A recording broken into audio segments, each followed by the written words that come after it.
And I don't mind being annoyed. I could set this to drip ever so slowly. And it'll fill the thing while it's filtering, and it'll just, so I can leave it. Otherwise it's on, walk away for 10, 12 minutes while it goes down, on. It's very annoying.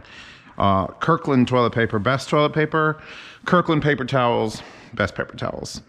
Kirkland's Costco, by the way. Look at this. They come in a big package, and then each package, you open it up, and you get 5 individual 6-pack packages. 2-ply, the right width.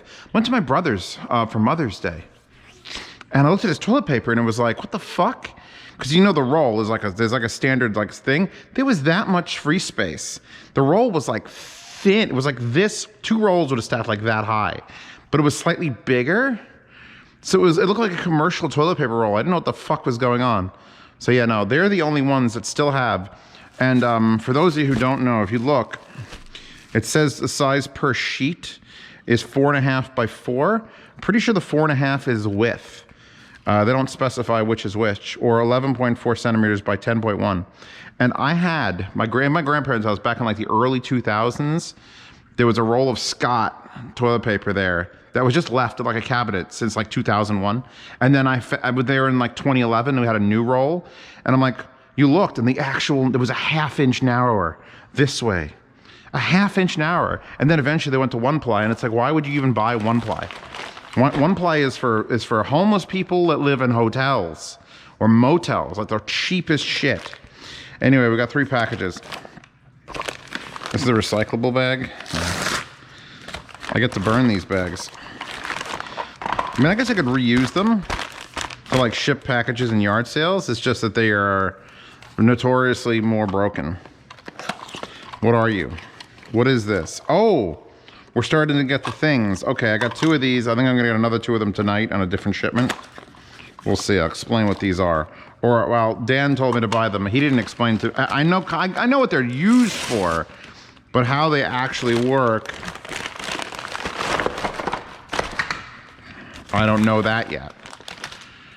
Oh, not the TV. That was fucked up. All right, so, oh, these are the other 2. Okay, we got all 4 of them. So, I probably shouldn't be taking all 4 of them out. In fact, I'm gonna put one whole one back in. I bought 4 of them, and I apparently can buy as many as I want. I have a big house. It's got a lot in my basement. If you don't know about my basement, please check out any other channel that I'm associated with. And I live up on a hill because the person who built this house bought 100 acres back in 2002 for like $2 million. He bought 100 acres.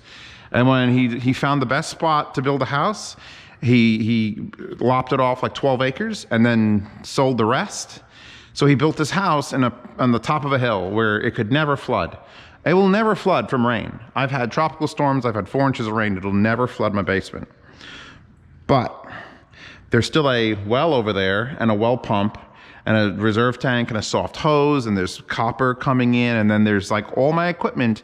And then my neighbor's like, yeah, my pipe froze, and then it flooded my basement because the well pump's gonna say, there's gonna be an opening, which it thinks is a faucet on, and the well pump, which is 4,000 watts, 400 feet down, is just gonna empty the entirety of the earth up into my basement, and I won't know about it.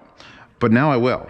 Now I will know about it, because Dan was thinking about doing the same thing with his thing. It's a flood detection and mitigation system. And this only cost me like $116 for all these things.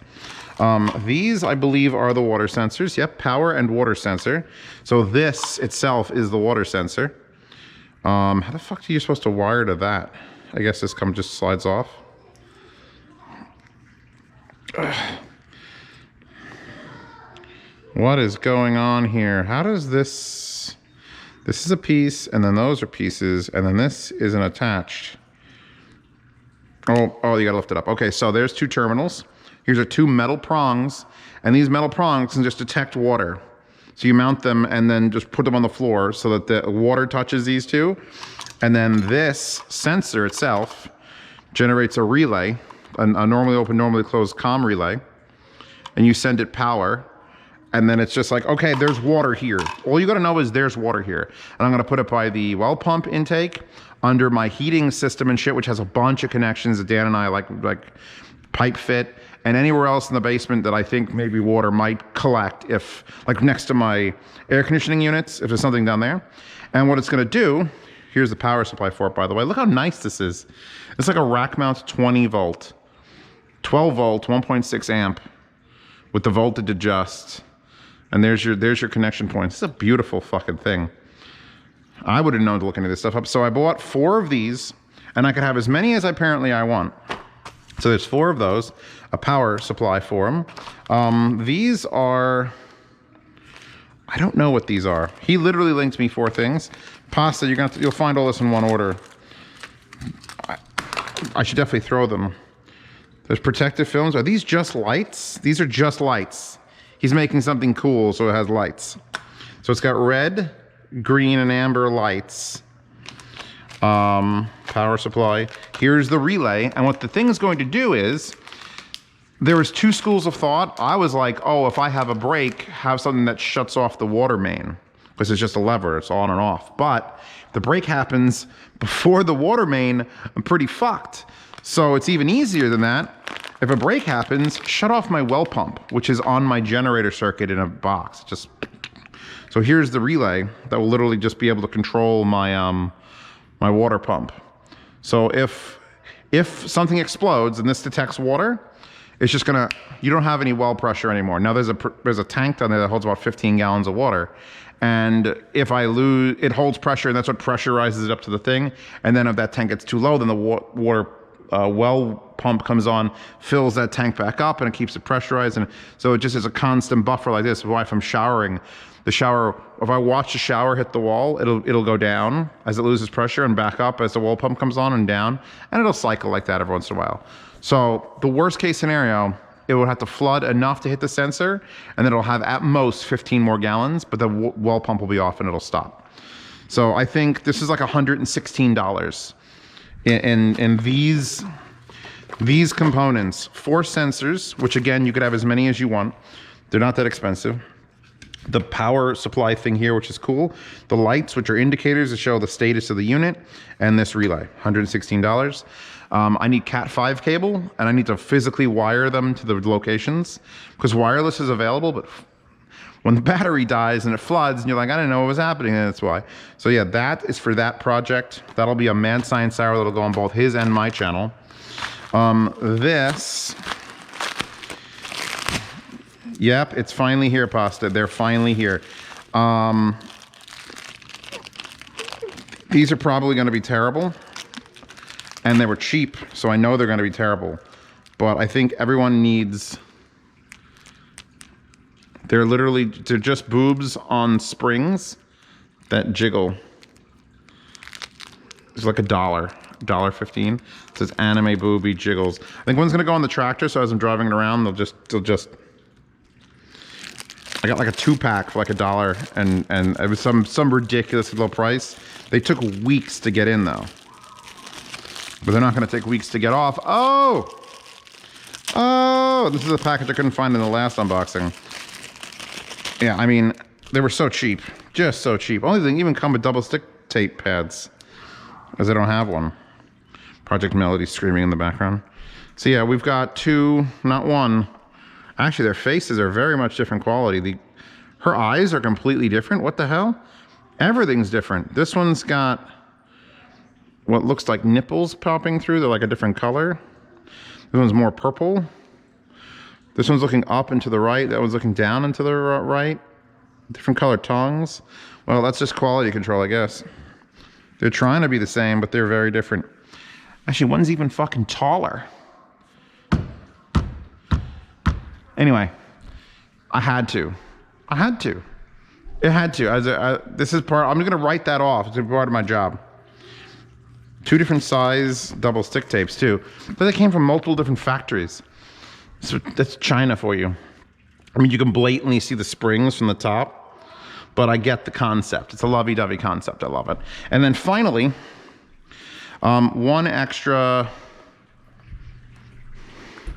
See, it hasn't overflowed and it hasn't stopped flowing. 1 extra Kasa light bulb. I know you guys are fucking done with light bulbs, but over my review desk, now that I have the track lighting there, I can't leave the track lighting on. There's like 7 bulbs, including some 250 watt equivalents. So I always leave my basement lights on to mitigate spiders, which, in case you don't know, that's a life hack. If you have sufficient enough bulbs, you can just leave them on 24 hours a day, 7 days a week. And those little white house spiders they can't live in the light. They only live in the darkness. So when I first moved in, I would walk down that thing and I'd be like, oh God, I'm hitting spider webs. And then one day I was just like, you know what, fuck it, I'm leaving the lights on, because I noticed they weren't where the lights were usually on. And now I've had my lights on down there for like 2 years. And I think it's gonna cost me like $50 to $60 a year if I have efficient bulbs. And so I need a regular bulb to go over my review desk that's on all the time, but I need it to turn off when I'm watching a movie, or it'll shine its perfect alignment right to my goddamn screen. So I needed another Kasa bulb for that. So I can go put this in. This will be basement 8. So I can literally have 8 different sections or bulbs that turn off when it's time to watch a movie. This will be number 8. And these are cheap. It's like $11 for a bulb. And it's nothing special. It doesn't change colors. It's just bulb. And it's Kasa, so it means no service, which means if I lose the internet, it still works as long as I use the app.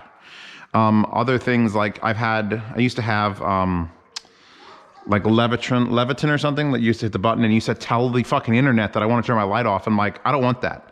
So this is just my local network shit. Kasa stuff, TP-Link stuff is great. Anyway, I'm gonna install this bulb. Maybe I'll wear my new bowling shoes around to do it. Or these extremely, I have to talk about these pants. Oh my God. These are those Pro Club comfort pants. I put them on this morning, I unboxed them yesterday. They are the most comfortable pants I've ever worn in my whole life.